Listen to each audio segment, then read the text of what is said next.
Good morning, everyone.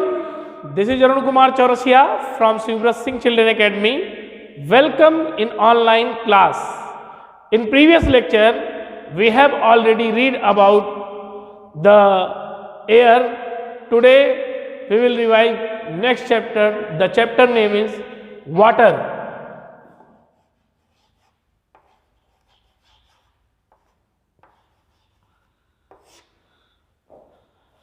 When you think of water, what image come to your mind? जब आप जो है पानी के बारे में सोचते हैं तो कौन सी इमेज आपके जो है दिमाग में आती है?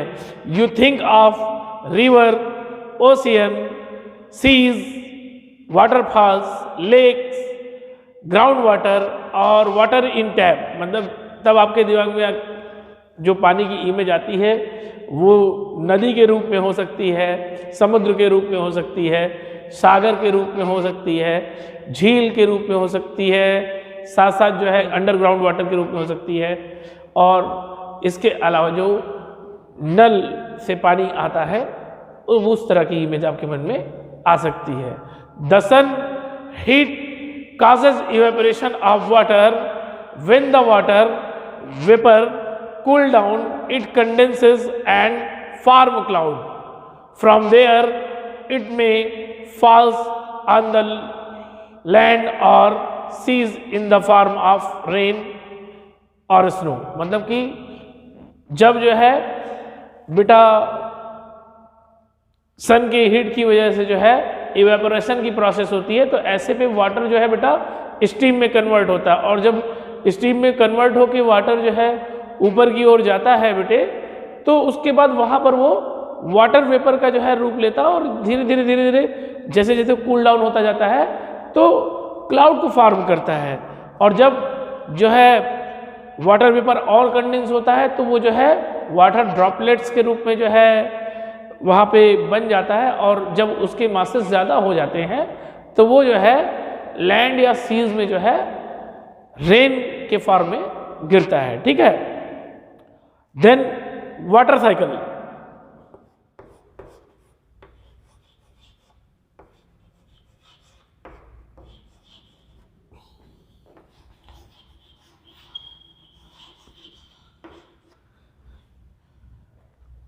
As we have already know, water is essential for us, and the process by which the water continuously change its form and circulate between atmosphere and land, it is known as the water cycle.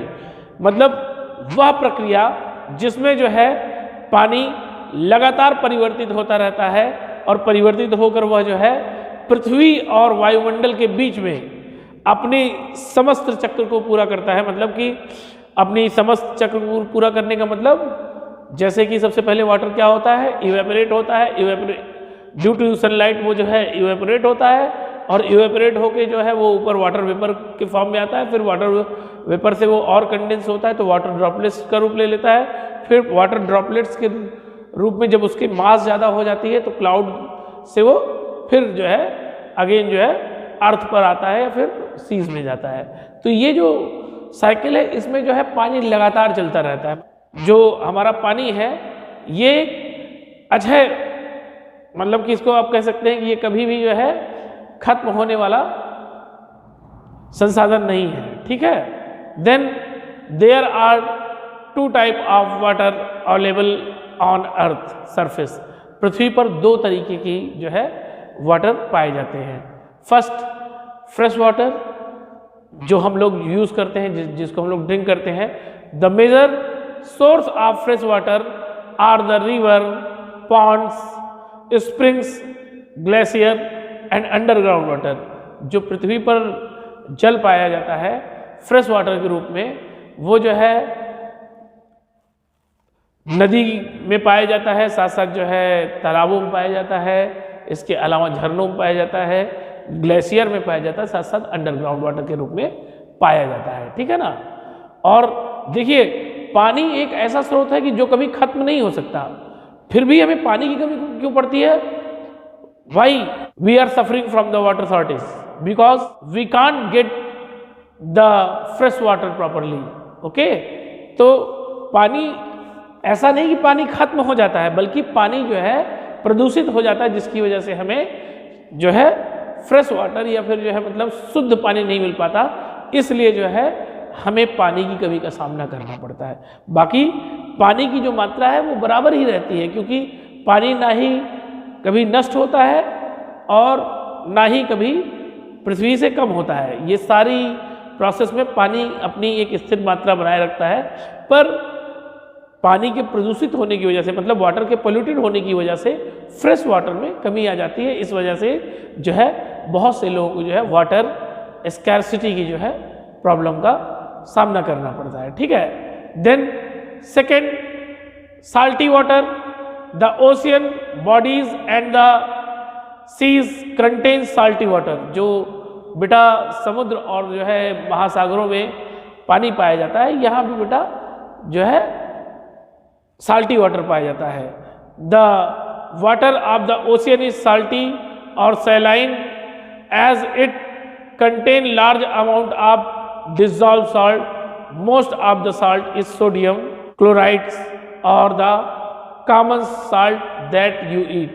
मतलब कि जो है समुद्र और साथ साथ जो है महासागरों में जो है पानी खारा पाया जाता है, और समुद्र के पानी और साथ साथ महासागरों के पानी में ये जो सैलिनिटी पाई जाती है बेटा, ये बहुत लार्ज अमाउंट में होती है, जो है जो वाटर में जो है डिजॉल्व होती है। ठीक है ना, तो ज़्यादातर जो साल्ट पाया जाता है वो जो है सोडियम क्लोराइड के फॉर्म में पाया जाता है, जिसको हम लोग आज अपनी रोजमर्रा की ज़िंदगी में नमक के रूप में यूज़ करते हैं। Okay, then distribution of water.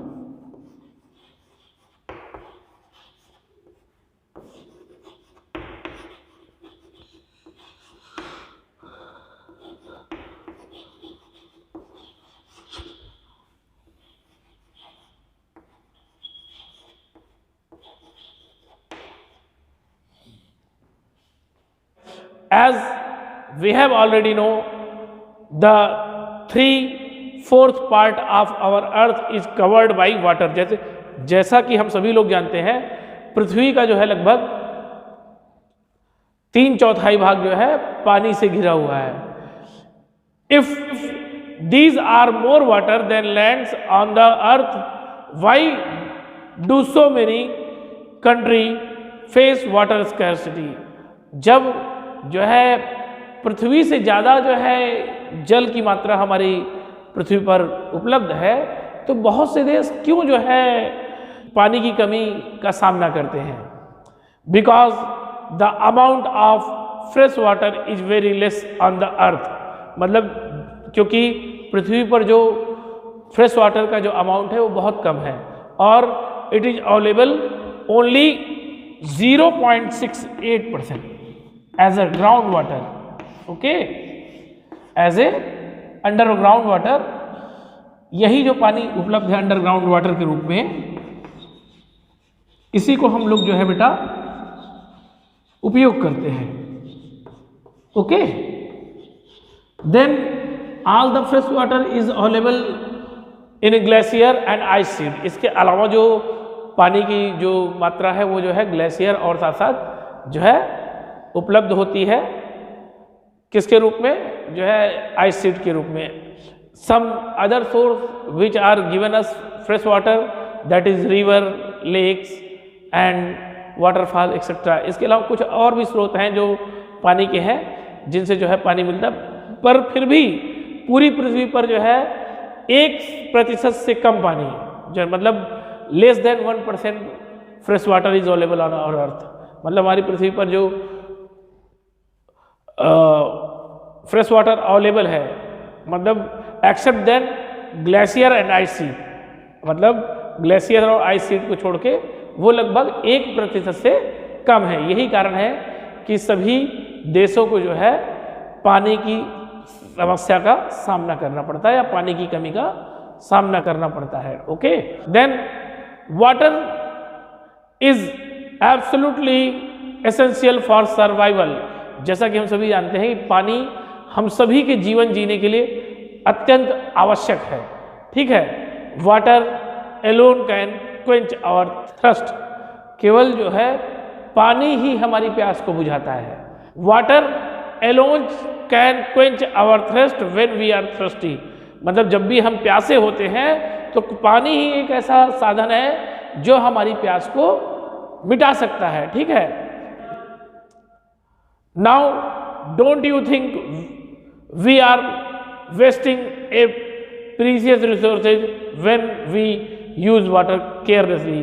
तब हमें यह जरूर सोचना चाहिए कि जो है हम जो है पानी का सदुपयोग करें. मतलब कि हमें यह नहीं सोचना चाहिए कि हमें पानी का जो है लापरवाही से प्रयोग करना चाहिए, बल्कि यह सोचना चाहिए कि हमें जो है पानी को जो है बहुत ही सावधानी पूर्वक यूज करना चाहिए. क्योंकि the amount of fresh water is very less on our earth. हमारी पृथ्वी पर जो है फ्रेश वाटर का जो अमाउंट है वो बहुत कम है. Then ocean circulation.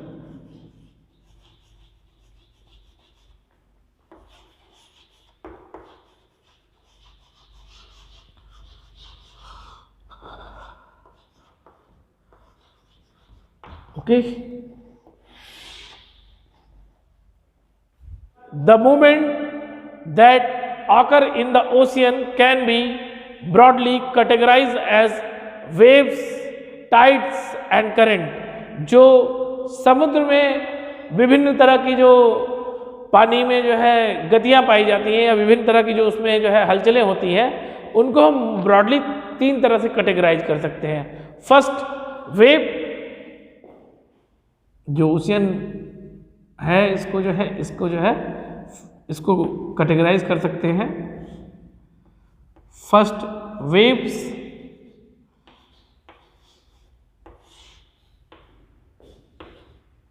Second, tides. And third, ocean current.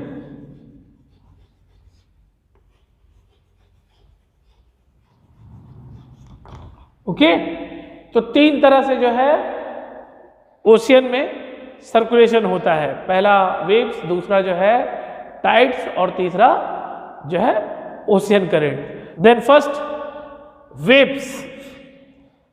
When the water on the earth surface of the ocean rises and fall alternatively, that can called waves. जब जो है पानी जो है क्रमशः जो है समुद्र में ऊपर उठता है और नीचे गिरता है, तो ऐसे पे जो है ये जो है वेव्स का रूप ले लेता है. ठीक है. Then the highest point of the wave is called crest and lowest point is called trough. जो ये हाईएस्ट पॉइंट है ये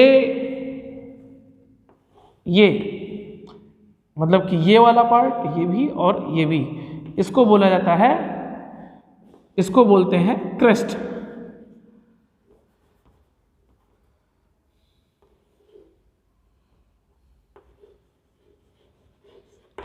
और ये जो लोएस्ट पॉइंट है इनको बोला जाता है थ्रो.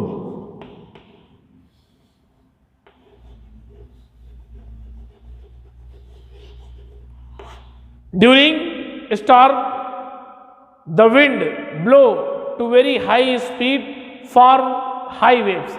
जब जो है समुद्र में तूफान आता है तो वो जो है बहुत तेज गति से होता है, इसलिए जो है समुद्र में जो वेव्स होती है वो बहुत हाई जो है रूप ले लेती है. ठीक है ना. तो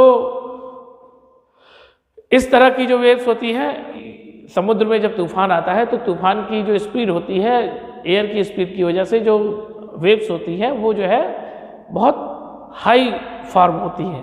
देन दीज में काज ट्रिमेंडस डिस्ट्रक्शन, और इस कारण से जो है बहुत अधिक विनाश होता है. ओके.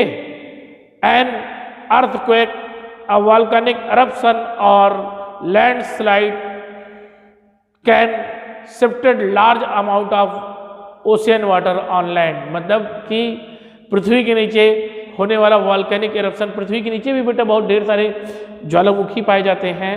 इसके अलावा उसके नीचे बहुत सारे जो है समुद्र में पर्वत भी पाए जाते हैं। तो बेटा ऐसे पे जब भी वहाँ पे वॉल्केनिक एरप्शन होता है और जब भी जो है वहाँ अर्थक्वेक आता है या फिर वहाँ पे जब भी अंडरग्राउंड लैंडस्लाइड होती है, मतलब कि जो ज़मीन के नीचे जो जब भी ज़मीन के नीचे अंडर वाटर लैंडस्लाइड होती है तो ऐसे भी जो वाटर का बैलेंस है वो बिगड़ जाता है और वो जो है बड़ी अमाउंट में जो है वाटर ओशियन से जो है लैंड की तरफ शिफ्ट होता है। As a result a huge tide waves आकर that is known as tsunami. अब इसके बाद इसकी वजह से जो या इसके परिणाम स्वरूप जो लहर ऊपर उठ के आती है इसको हम लोग जानते हैं सुनामी के नाम से। किस नाम से? Tsunami.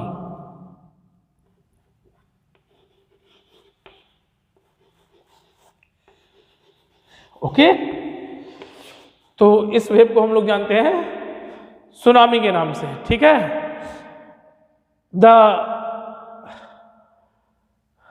Tsunami is a Japanese word that means harbour waves. जो ये सुनामी वर्ड है ये बेटा एक जापानीज वर्ड है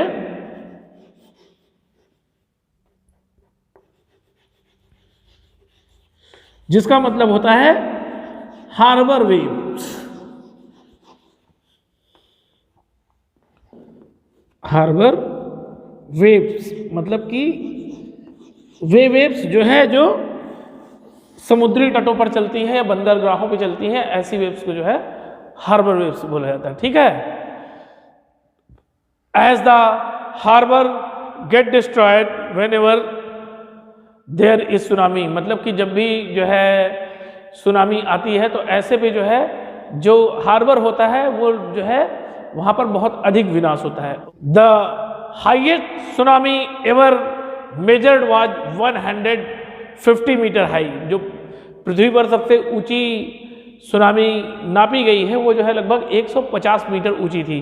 these waves travel eight A speed of more than 700 kilometre. ये जो है जो तरंगे थी इन्होंने जो है 700 किलोमीटर प्रति घंटे की रफ्तार से जो है पृथ्वी पर ट्रेवल किया। The tsunami of 2004 caused wide spread damage in the coastal area of India. Tsunami जो कि 2004 में भारत के विभिन्न तटीय स्थानों पर आई थी वहां पर उसने बहुत अधिक विध्वंस लाया। The Indira point in the Andaman Nicobar island got submerge after the tsunami, मतलब कि सुनामी के आने के बाद जो अंडमान निकोबार द्वीप समूह में इंडिया का जो साउदर्न मोस्ट पॉइंट है जिसको हम इंदिरा पॉइंट के नाम से जानते हैं वो जो है वाटर में सबमर्ज हो गया, मतलब कि वो पानी में जलमग्न हो गया। Okay, then tides. Second is tides.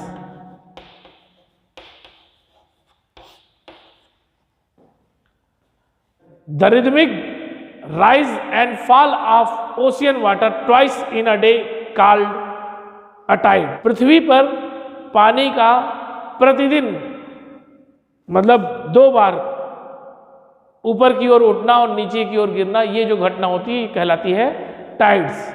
The strong gravitational pull exerted by the sun and the moon on the earth surface cause the tides, मतलब कि जो सूर्य और चंद्रमा की जो ग्रेविटेशनल पावर है बेटा वो उसकी वजह से जो है अर्थ पर जो है टाइड जैसा इंसिडेंट जो है अकर्ड होता है। Okay, during the full moon and new moon days the sun the moon and the earth in the same line and the tide are highest, मतलब कि जब भी पूर्णिमा या अमावस्या होती है तो उस समय सूर्य पृथ्वी और जो है चंद्रमा तीनों एक सीधी दिशा में होते हैं, तो ऐसी दिशा में जो है जो ग्रेविटेशनल पुल है वो जो है मैक्सिमम होता है, तो जो है हाईएस्ट टाइड जो है इस समय आता है। मतलब कि जो मतलब तीनों की ग्रेविटी जब एक साथ लगती है तो ऐसे पे जो टाइड आता है वो जो है हाईएस्ट टाइड बोला जाता है। These tide are called spring tide. और ये जो हाईएस्ट टाइड आता है इसको हम लोग जानते हैं स्प्रिंग टाइड से। स्प्रिंग टाइड कब आता है? स्प्रिंग टाइड आता है बेटा जो है फुल मून और न्यू मून के समय, मतलब during the incident of full moon and new moon. जब भी ये घटनाएं होती तो क्या होता है, सूर्य, पृथ्वी और चंद्रमा तीनों एक ही मतलब सीध में होते हैं, तो ऐसे पे उनकी ग्रेविटी सबसे ज़्यादा होती है, जिसकी वजह से हाईएस्ट टाइड उठता है, जिसको हम लोग स्प्रिंग टाइड बोलते हैं। ठीक है। And when the moon is the first and last quarter, the ocean water get down in diagonally opposite direction by the gravitational pull of sun and moon resulting in low tides.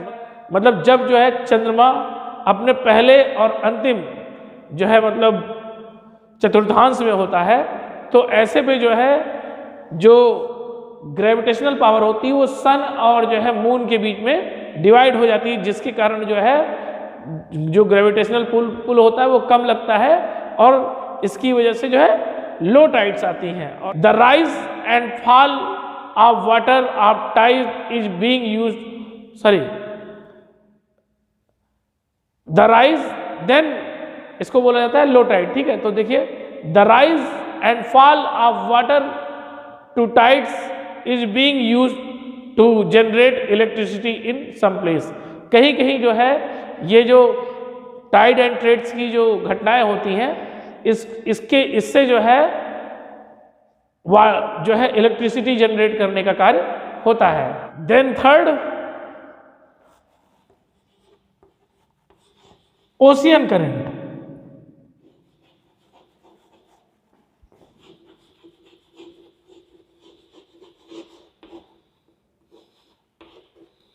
इनको जो है बेटा ये समुद्री जलधाराएं हैं, देखते हैं। Ocean current are stream of water flowing constantly on the ocean surface. Ocean current are stream of water flowing constantly on the ocean surface in different direction। मतलब कि ओशियन करंट जो है बेटा एक ऐसी वाटर करंट्स हैं जो मतलब एक निश्चित डिफरेंट डायरेक्शन में जो है बहती हैं ओशियन के ऊपर। ठीक है। द ओशियन करंट में बी वार्म एंड कोल्ड। जो ओशियन करंट होती है वो दो प्रकार की होती है। कौन कौन सी होती हैं?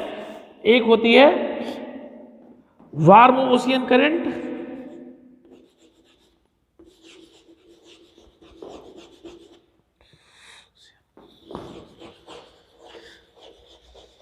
और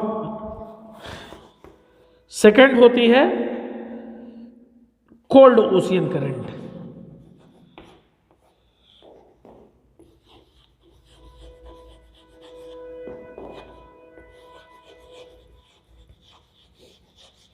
ओके।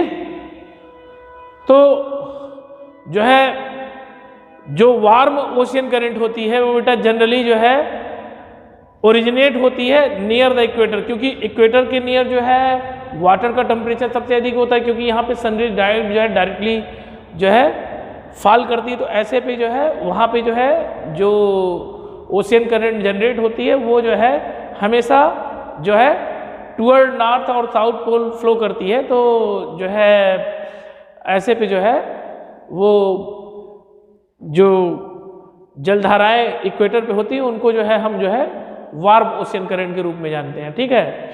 और इसके बाद the cold ocean current carries water from polar और हाई लैटिट्यूड टू ट्रॉपिकल और लोअर लैटिट्यूड। जो ठंडी जलधाराएं होती वो हमेशा पोल के करीब जो है जनरेट होती है हाई लैटिट्यूड में, और वहाँ से वो जो है इक्वेटर की तरफ या लो लैटिट्यूड की तरफ बहती हैं। क्यों? क्योंकि जो है ठंडी जलधाराओं का निर्माण वहाँ पे होता है जहाँ पर आइस शीट जो है मेल्ट करती है, और आइस शीट कहाँ जमी है? नॉर्थ और साउथ पोल में। तो ज़्यादातर जो ठंडी जलधाराओं की ओरिजिन है वो बेटा नॉर्थ और साउथ पोल से जो है हुई है। Okay. So this is all about the chapter water. We will meet in next lecture in next day. Thank you.